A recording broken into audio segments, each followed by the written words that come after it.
విధాత media ప్రేక్షకులకి నమస్కారం. ఇంటి నిర్మాణంలో ఉత్తర దిక్కు ఎందుకు ముఖ్యమైంది? ఈ వీడియోలో చర్చిద్దాం. మామూలుగా భూగోళ శాస్త్రం ప్రకారం ఏంటంటే ప్రపంచము ఎన్నో దిక్కులుగా విభజించబడింది. ఉత్తరం, దక్షిణం, తూర్పు, పడమర, ఈశాన్యం, ఆగ్నేయం, వాయువ్యం, నైరుతి, ఇలా 8 దిక్కులు.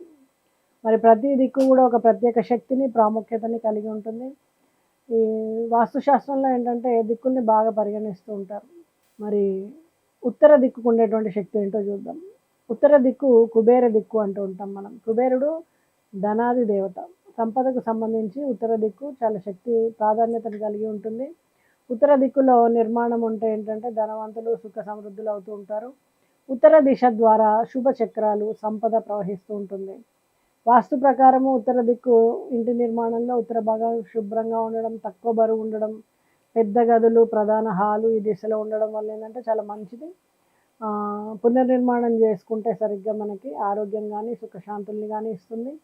నీటి సరఫరా ట్యాంకులు కానీ, బావులు కానీ ఉత్తర దిశలో ఉండడం మంచిది. అలాగే ఉత్తర దిక్కులో నీటి ప్రవాహము, నీటి మూల్యం ఉండడం, మంచినీటి ట్యాంకులు కానీ, గార్డెన్లు కానీ ఇవన్నీ కూడా ఆ వ్యక్తికి శాంతి, ఆరోగ్యాన్ని ఇస్తుంది. నీటి మూలాలు ఈ దిశలో ఉంటే ఏంటంటే ధనము, ఆరోగ్యము పెరుగుతాయి.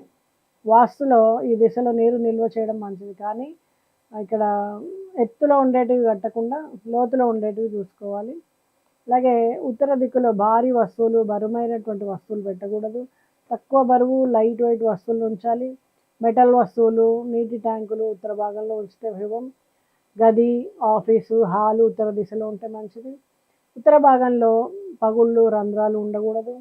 వాస్తు దోషాలు ఉంటే కనుక రత్నాలు, వాస్తు పిరమిడ్, కుబేరమూర్తి వంటి వాటి ద్వారా పరిష్కారాన్ని చేసుకోవచ్చు. నీటి ప్రవాహం సరైన దిశగా చూసుకుంటే కనుక ఈ ఇల్లు మీకు చక్కటి శుభాలను ఇస్తుంది. నమస్తే.